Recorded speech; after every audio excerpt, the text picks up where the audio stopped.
Alright, welcome everyone. तो सीधा main बात पे आ जाते हैं यार। कोडिंग के लिए सबसे इंपॉर्टेंट चीज जो है वो है आपका कोड एडिटर। अगर एडिटर चूतिया होना यार तो कोडिंग एक्सपीरियंस की माँ। इसलिए कोड एडिटर बेस्ट होना चाहिए और उसकी पूरी इंफॉर्मेशन होनी चाहिए। तो आज इस वीडियो में हम वीएस कोड को इंस्टॉल करेंगे और उसको स्पेशली स्पेशली वेब डेवलपमेंट के लिए कॉन्फ़िगर करेंगे। तो मेरा नाम है गौरव, आप देख रहे हैं टेक्निकल गुरुजी। तो सबसे पहले यार वीएस कोड की वेबसाइट पे जाके अपने ऑपरेटिंग सिस्टम के हिसाब से वीएस कोड का सेटअप डाउनलोड कर लो। मेरा विंडोज ऑपरेटिंग सिस्टम है तो मैं विंडोज का डाउनलोड कर लूंगा। सिंपल। अगली चीज जो है वो है जहां पे डाउनलोड किया है उस फोल्डर पे फुदक के पहुंच जाओ और जाके सिंपली उस सेटअप को ओपन कर लो। ये रहा मेरा वीएस कोड का सेटअप। तो सिंपली सेटअप को ओपन कर लो और कुछ नहीं करना है, सिर्फ आई एक्सेप्ट करते चले जाओ, नेक्स्ट करते चले जाओ। और बस एक चीज ध्यान रखना कि ये जो ऐड टू पाथ वाला ऑप्शन है ये टिक होना चाहिए। नेक्स्ट करते चले जाओ, इंस्टॉल पे क्लिक कर दो और इंस्टॉलेशन का वेट करो। मेरा ऑलरेडी इंस्टॉल्ड है तो मैं दोबारा इंस्टॉल नहीं करने जा रहा हूं। इंस्टॉल करने के बाद वीएस कोड को ओपन करने के लिए एक बेटर तरीका दिखाता हूं। यूजुअली तुम क्या करते हो कि वीएस कोड ओपन करते हो, फिर उसके बाद अंदर जाके ओपन फोल्डर या ओपन फाइल यूज करके बहुत ड्रामा करके एक फाइल खोलते हो। बट इससे बहुत बेटर तरीका है कि जो भी फोल्डर तुम्हें खोलना हो या जो भी प्रोजेक्ट तुम्हें अपना खोलना हो उसके पेरेंट फोल्डर पे जाना, उसके एड्रेस पाथ पे जाके cmd टाइप करके एंटर मार देना, तो वहां पे कमांड प्रॉम्प्ट खुल जाएगा। कमांड प्रॉम्प्ट खुलने के बाद यहाँ पे लिखना कोड और जो भी फोल्डर खोलना हो उसका नाम। तो जैसे मुझे ब्लॉक फोल्डर खोलना है तो मैं BL लिख के टैब मारूंगा, ऑटो कंप्लीट हो जाएगा और जैसे ही एंटर करूंगा मेरा वीएस कोड खुल जाएगा मेरे फोल्डर के साथ साथ। अब पहली बार अगर तुम वीएस कोड खोलोगे तो तुम्हारे में ये सारी चीजें खुल के नहीं आएंगी ऑफकोर्स, क्योंकि तुम्हारा जो फोल्डर होगा वो एम्प्टी होगा, वहां कोई फाइल नहीं होगी। तो तुम्हारा कुछ ऐसा इंटरफेस आएगा। तो बहुत जल्दी पहले इंटरफेस को समझ लेते हैं। राइट साइड में हमारा वर्किंग स्पेस है, लेफ्ट साइड में हमारा नेविगेशन मेन्यू है और वहां पे कुछ ऑप्शंस हैं। ऊपर साइड हमारा एक और मेन्यू है जहां पे कुछ और ऑप्शंस हैं। तो राइट साइड में हमारा वर्किंग स्पेस है जहां पे आप कोड लिखोगे अपना कोई भी फाइल खोल के। नेविगेशन मेन्यू की बात कर लेते हैं। तो ये जो पहला ऑप्शन है जो ऑलरेडी क्लिक्ड है इस समय, ये आपको शो करता है आपकी फोल्डर्स, आपकी डायरेक्टरीज, आपकी फाइल्स जो जो आपके वर्किंग स्पेस में खुली हुई हैं। अगला जो ऑप्शन है वो है सर्च का। इस यहाँ पे आप फाइल्स ही नहीं जबकि फाइल्स के अंदर जो लिखा है वो भी सर्च कर पाओगे। अगला ऑप्शन है गिट के लिए, वर्जन कंट्रोल के लिए। अगर आपको गिट नहीं पता है क्या होता है तो कोई बात नहीं, कमेंट सेक्शन में मेरे को बता दो जाके कि गिट और गिटहब पे वीडियो बना लो, तो मैं उसकी वीडियो भी बनाना स्टार्ट कर दूंगा। अगला जो ऑप्शन है वो है हमारा डीबगर। वीएस कोड का कमाल का डीबगर होता है यार। और उसके बाद जो ऑप्शन आता है वो है हमारा एक्सटेंशंस का। एक्सटेंशंस क्या होते हैं? एक्सटेंशंस कुछ एक्सटर्नल फीचर्स होते हैं जो कोडिंग हमारे लिए बहुत ज्यादा इजी कर देते हैं। तो सबसे पहले सेटिंग्स की बात कर लेते हैं। अब जैसे हम वेब डेवलपमेंट के लिए इसको कॉन्फ़िगर करना चाहते हैं तो सेटिंग में जो सबसे पहली सेटिंग मैं अपनी चेंज करता हूं जाके वीएस कोड के अंदर, तो ये नीचे सेटिंग का आइकन है और सेटिंग को आप कंट्रोल प्लस कॉमा से भी खोल सकते हो। तो सेटिंग में जो सबसे पहला ऑप्शन मैं चेंज करता हूं जाके वो है इसका font size. Default font size जो इसका आता है वो आता है 14 पिक्सल के साथ, जो कि यार मुझे बहुत कम लगता है, इसलिए मैं इसको 16 कर लेता हूं। तो अगर आपको कम लगे 14 तो आप यहाँ से फॉन्ट साइज सबसे पहले चेंज कर लेना। फॉन्ट के बाद अगली बात आती है वर्ड रैपिंग की यार। अब देखो वर्ड रैपिंग क्या होता है। वर्ड रैप को ओपन करने के लिए देखो वर्ड रैप की आपको सेटिंग दिख रही होगी। यूजुअली ये डिफॉल्ट में ऑफ में आता है बट इसको मैं हमेशा ऑन रख के रखता हूँ। इससे फायदा क्या होता है कि यार आपकी जो कोड की लाइंस हैं उनको लंबा नहीं होने देता, उनको अगली लाइन में अपने आप शिफ्ट कर देता है। इससे कोड को पढ़ने में यार बहुत आसानी हो जाती है, बहुत सही चीज रहती है ये। इसको ऑन कर लो। उसके बाद अगली सेटिंग है हमारी टर्मिनल। टर्मिनल क्या है यार कि वीएस कोड के अंदर ही हम एक टर्मिनल यूज कर सकते हैं। तो वो कौन सा टर्मिनल होगा वो स्पेसिफाई कर सकते हैं हम लोग टर्मिनल सेटिंग में। अब जैसे कि ये दिख रहा होगा मैंने टर्मिनल टाइप कर दिया है तो यहाँ पे आया डिफॉल्ट लोकेशन क्या होगी, तो बॉटम, मेरे को बॉटम ही सही लगता है तो बॉटम पे रखता हूँ मैं।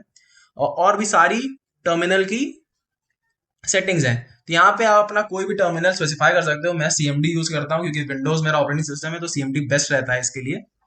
बाकी अगर आप मैक ऐप पे हो तो आप अपना टर्मिनल चेंज, ऑफकोर्स मैक के लिए टर्मिनल डॉट ऐप होता है, जहां तक ऐसा यही कुछ होता है। इसके बाद ये तीन चार चीजें हैं सेटिंग्स में, आगे हम दोबारा सेटिंग्स पे आएंगे बट अब इस समय एक एक्सटेंशन डाउनलोड कर लेते हैं तो जो एक्सटेंशन मैं यूज करता हूँ अपनी थीम के लिए, थीम की बात कर लेते हैं, तो थीम के लिए मैं यूज करता हूँ थीम ओशिनिक नेक्स्ट।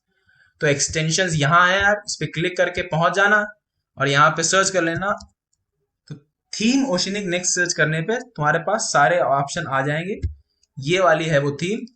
जब इसको सेट कलर थीम पे करोगे तुमसे पूछेगा कि कौन सा वाला चाहिए, एक चाहिए ओशिनिक नेक्स्ट सिंपल या डिम्ड बीजी। मैं डिम्ड बीजी प्रेफर करता हूँ क्योंकि इसका बैकग्राउंड कलर बहुत सटल रहता है और जो इसका जो कलर पैलेट है टेक्स्ट के लिए, कोड के लिए, वो बहुत ही बेहतरीन है यार। अगली बात हम कर लेते हैं यार कि कमांड पैलेट की। अब कमांड पैलेट क्या होता है, जब आप कंट्रोल शिफ्ट और पी को दबाएंगे तो आपका कमांड पैलेट खुल जाएगा आपके सामने। यहां से आप फाइल्स को सर्च कर सकते हैं। यहां से आप बेसिकली मेन कमांड पैलेट का मतलब ये होता है कि अपने एक्सटेंशंस को और अपनी कोड एडिटर की सेटिंग्स को आप कमांड पैलेट से मैनिपुलेट कर सकते हैं, चेंज कर सकते हैं।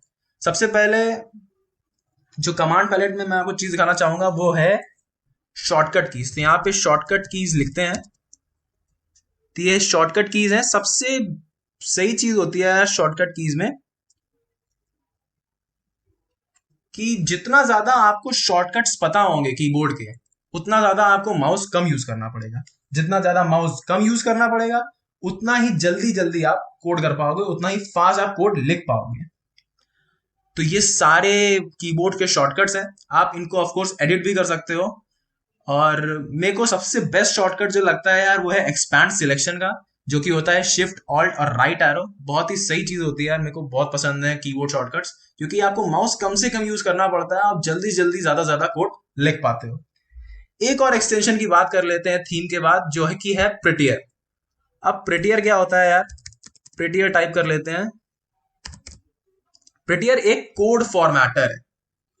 ये क्या करता है कि जैसे ही आप सेव करते हो अपनी फाइल, उसको अपने आप ही फॉर्मेट कर देता है। सबसे सही चीज है यार ये, क्योंकि आपको फॉर्मेट का बार बार टेंशन नहीं लेना पड़ता। आप भले 2 लाइन ज्यादा इंडेंट कर दी हैं या 3-4 स्पेसेस ज्यादा आ गई हैं, जैसे ही आप कंट्रोल एस करोगे अपने आप ही फाइल फॉर्मेट हो जाएगी। कोड की रीडेबिलिटी बढ़ जाती है, डीबगिंग में आसानी होती है। इसलिए कोड फॉर्मेटर तो होना ही चाहिए और प्रिटियर मेरे हिसाब से बेस्ट कोड फॉर्मेटर है। एक चीज देख लेते हैं प्रिटियर के बारे में कि प्रिटियर का कॉन्फ़िगरेशन फाइल भी हम लोग बना सकते हैं डॉट प्रिटियर आरसी के नाम से। जिस वर्किंग डायरेक्टरी में आप काम कर रहे हो वहां पे सेव कर सकते हो आप। और ये कुछ चीजें हैं जो उसमें लिख सकते हैं। सबसे पहली चीज है, ये जेसन ऑफ कोर्स डॉक्यूमेंट है। अगर आपको नहीं पता तो सेम टू सेम आप कॉपी कर देना, ये जो मैं दिखा रहा हूँ स्क्रीन के ऊपर। सिंगल कोट ट्रू, यानी कि जो डबल कोट्स आपके फाइल में होंगे उनको कन्वर्ट करके सिंगल कोट कर देगा, क्योंकि सिंगल कोट यार दिखने में अच्छा लगता है और पढ़ने में भी आसानी होती है। और ये 2-3 चीजें और हैं कि डिफॉल्ट फॉर्मेटर हमारा प्रिटियर होना चाहिए, जावास्क्रिप्ट के लिए डिफॉल्ट फॉर्मेटर हमारा प्रिटियर होना चाहिए। तो ये 3-4 सेटिंग्स प्रिटियर में करनी पड़ती है प्रिटियर को यूज करने पहले। एक और चीज प्रिटियर को यूज करने से पहले करनी पड़ती है जो कि सेटिंग्स में चेंज होती है, बट मैं आपको एक दूसरा तरीका बताऊंगा सेटिंग्स में जाने का। क्योंकि नॉर्मली तो हम लोग बिल्कुल जा सकते हैं यहाँ से सेटिंग्स में, लेकिन अगर आपको जेसन थोड़ा सा पता है तो आप सेटिंग्स जो है अपने पूरे विजुअल कोड की कमांड पैलेट पे जाके यहाँ पे आप टाइप करो ओपन सेटिंग्स जेसन। जैसे ही आप इस पे क्लिक करोगे तो आपके विजुअल कोड की सारी सेटिंग्स जेसन फॉर्मेट में आ जाएंगी। और प्रिटियर को काम करने के लिए आपको ये सेटिंग्स ऐड करनी होगी। पहली है editor dot format on save, यानी कि जैसे ही आप सेव करो वो फॉर्मेट हो जाए तो उसको ट्रू सेट कर देना। फॉर्मेट ऑन पेस्ट उसको भी ट्रू सेट कर देना। फॉर्मेट ऑन टाइप उसको भी ट्रू। और डिफॉल्ट फॉर्मेटर को ये प्रिटियर वीएस कोड रखना।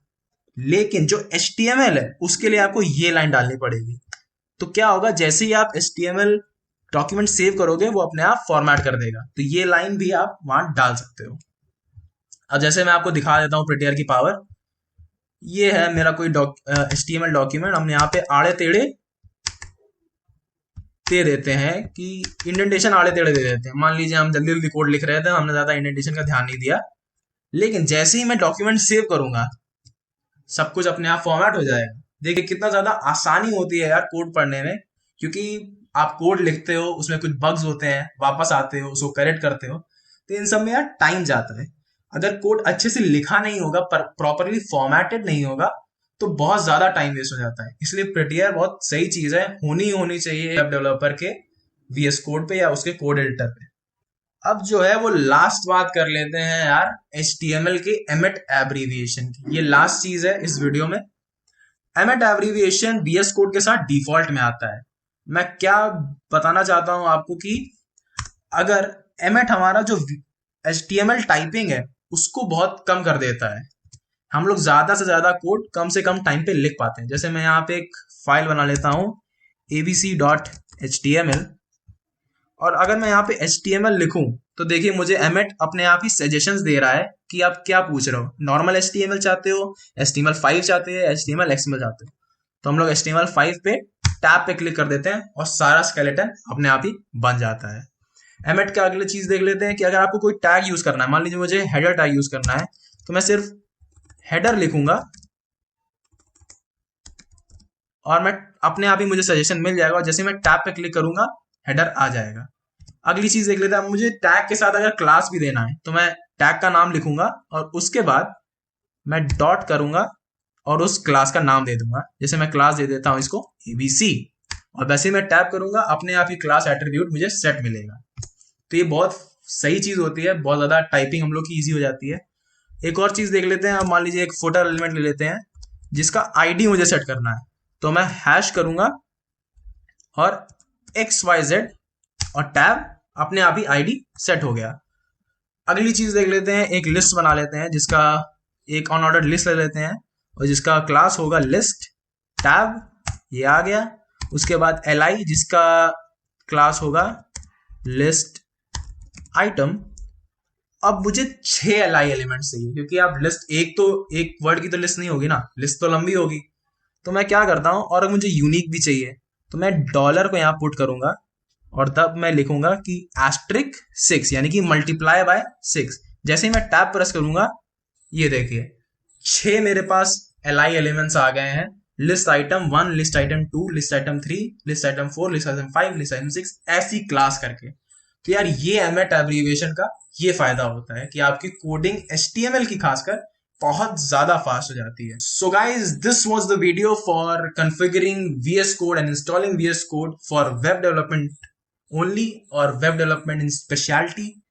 तो अगर वीडियो से यार कुछ भी सीखने को मिला, if you learn anything from this video, please like this video and comment section में मेरे को बताओ कि कौन से आने वाले टाइम में कौन कौन से टॉपिक्स है जिन पे तुम लोग वीडियो देखना पसंद करोगे।